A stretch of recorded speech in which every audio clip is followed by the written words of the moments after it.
Hi guys, അസ്സാം വലൈക്കും. എൻ്റെ യൂട്യൂബ് ചാനലിലേക്ക് എല്ലാ കൂട്ടുകാർക്കും സ്വാഗതം. അപ്പോൾ എല്ലാവരും സുഖമായിട്ടിരിക്കുന്നെന്ന് വിശ്വസിക്കുന്നു. എന്തെന്ന് വെച്ചാൽ ഇപ്പോൾ ഭയങ്കര മഴയാണല്ലേ.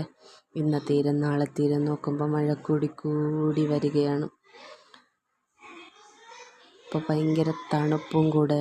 ഒന്നാമത്തെ കാര്യം എന്ന് വെച്ചാൽ നമ്മളെ തുണിയൊന്നും ഉണങ്ങാൻ പാടില്ലല്ലേ. നമ്മുടെ വീട്ടമ്മമാർക്ക് മനസ്സിലാവുള്ളൂ തുണി ഉണക്കുന്ന പാട്. എനിക്ക് 2-3 പ്രാവശ്യം അബദ്ധം പറ്റിയിട്ടുണ്ട്. ഞാൻ രാവിലെ നല്ല വെയിലെന്ന് പറഞ്ഞിട്ട് കൊണ്ടിടും, പിന്നെ ഉച്ചയാകുമ്പം എടുത്തങ്ങ് ഒഴിക്കും ഗൈസ്. അങ്ങനെ 3-4 പ്രാവശ്യം അബദ്ധം പറ്റിയിട്ടുണ്ട്. പിന്നെ ഒരു കാര്യമുണ്ട് കേട്ടോ ഗൈസ്. ഇന്നലെ നടന്ന സംഭവമാണ്, ഇന്ന് രാവിലെ നടന്ന ഒരു സംഭവമാണ്. അപ്പോഴെങ്കിൽ എൻ്റെ മോള് 12:30 മണിയൊക്കെ ആയപ്പം മൂത്രമൊഴിച്ച് കേട്ടോ ഗൈസ്. കിടന്ന് മൂത്രമൊഴിച്ച്.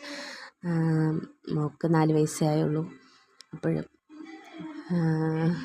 അപ്പോൾ എന്തെന്ന് വെച്ചാൽ ഞാൻ കിടക്കാൻ പോകുന്ന സമയമാണ് അത് കണ്ടത്.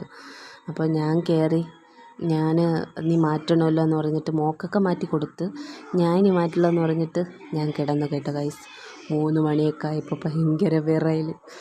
എൻ്റെ റബ്ബേ, വിറയലെന്ന് വെച്ചാൽ കൈയും കാലും എല്ലാം വിറച്ച് ബെഡ്ഷീറ്റിട്ട് മൂടിയാണ് കിടക്കുന്നത്. വിറയലെന്ന് വെച്ചാൽ കാലും കൈയും എല്ലാം വിറയില്ല. എനിക്ക് ജന്നി വന്നിട്ടുണ്ട് കേട്ടോ ഗൈസ്, പനി കൂടി. അപ്പോൾ വിറയലെന്ന് വെച്ചാൽ ഭയങ്കര വിറയൽ. അപ്പോൾ ഞാൻ ഉമ്മാരത്ത് വിളിച്ച് ഉമ്മ ഫാനണ, എനിക്ക് വിറയ്ക്കണം എന്ന് പറഞ്ഞിട്ട്. അങ്ങനെ ഉമ്മ ഫാൻ ഉണച്ച്. അങ്ങനെ ഞാൻ പറഞ്ഞു ഗുളിക വേണമെന്ന് പറഞ്ഞിട്ട്, പനിയുടെ ഗുളിക. എനിക്ക് ചെറിയ പനി ഉണ്ടായിരുന്നു, ഞാൻ നാളെ കഴിക്കാമെന്ന് പറഞ്ഞിട്ട് കയറി കിടന്നു ഗൈസ്. അപ്പോൾ ഭയങ്കര വിറയൽ. പിന്നെ ഉമ്മ പനിയുടെ ഗുളിക എടുത്ത് തന്നു ഗൈസ്. അപ്പോൾ 2 ബെഡ്ഷീറ്റ് പൊതിച്ചിട്ടാണ് പിന്നെ കിടന്ന് ഉറങ്ങിയത്. ഫാൻ അടച്ചപ്പോൾ മോളെണീറ്റു, മച്ചി ഫാനിട്ട് പറഞ്ഞു. അങ്ങനെ പിന്നെ ഫാനിട്ടു.